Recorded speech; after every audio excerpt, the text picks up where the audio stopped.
dubu 400, z červeného smreku 120, dreva osratého od sliepok, krásny konferenčný stolík. Najmilšie veci sú zadarmo, takže zelené orechy a bude z toho najviac super eko bio geniálna vec na svete. A vy pôjdete do tej polievky. Svine nenažraté. Pekné, že? Jak bíčie vajca. Po hodine varenia nechal som to už aj vychladnúť. Máme z toho takúto parádnu kašu. Pekne zredukované, 2-3 krát predsedím, naposledy cez pančuchu. Žena má zo mňa radosť. Ani nevie, kde sa jej strácajú pančušky, ale nepriznám sa ani Bohovi. To by bol oheň na streche. Pekné, že? Jak bíčie vajca.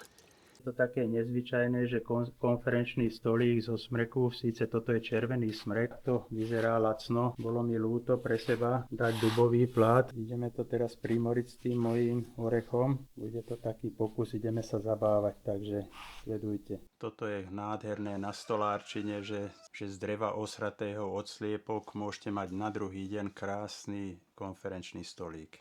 I keď som žgrlavý ako škód, tu nás som vymanipuloval všetky uzle, potrebujem dosiahnuť krásne elegantnú frízovinu na vrch stola, aby to nepôsobilo moc lacno. Plát sa podaril, stolík bude jednoduchý, hranatý, 102 dĺžka, 57 šírka, výška 50 cm, nohy 7x7 cm.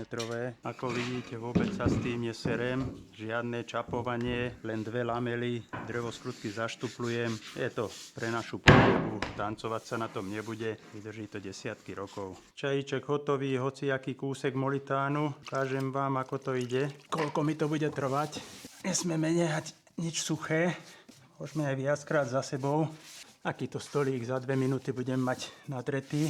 Tento hnedý odtieň viete dosiahnuť aj čajom čiernym a viete si aj odtieň nastaviť, natrete to 2-3 krát. Samozrejme musíte hneď zasnúť každú vrstvu, ale ešte raz ja to robím hlavne preto, aby som si uctil moje orechy, ktoré som nútený tento rok vypíliť. Kvôli tej chrobači úroda tam nebude nikdy.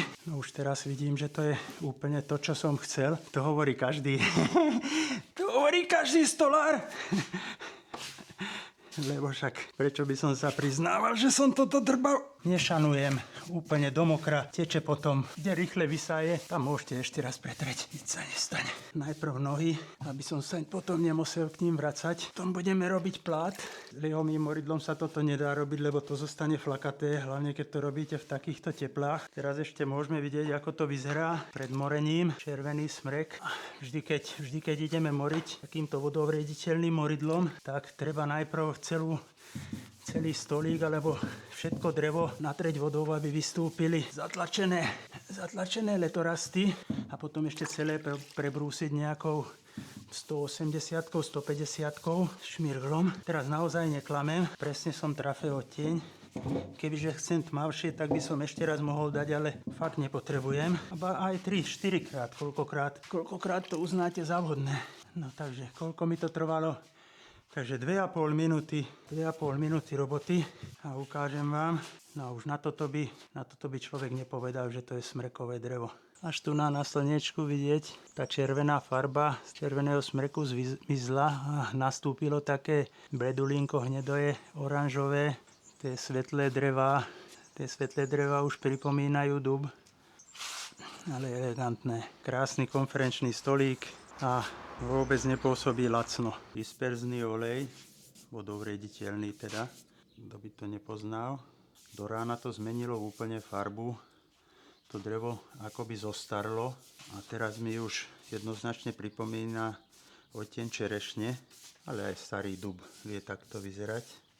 Lak mám v pohode, je len 3,5 roka po záruke. Pri disperzii, keď sa nevytvorí nejaká vrstva suchá, tak tie materiály sú tam a keď vieme rozmiešať spodok tie pigmenty, tak tomu laku nie je nič ani po 10 rokoch. To som ešte neskúšal. Rekord mám epoxidový lak, po 17 rokoch som s ním lakoval. Tým, že je to dvojzložka, tak tam nebol žiaden problém, krásne vytvrdlo. Ale vy to tak nerobte, vy si stále kúpte nové a budete mať pokoj, budete mať dušu na mieste. Takže ja som hotový, dielo sa podarilo, som vrchovate spokojný. Vám, keď sa to páči, páčilo, dajte like a komentujte, pýtajte sa, pomáhajte s tým tomuto kanálu. Ahojte na budúce.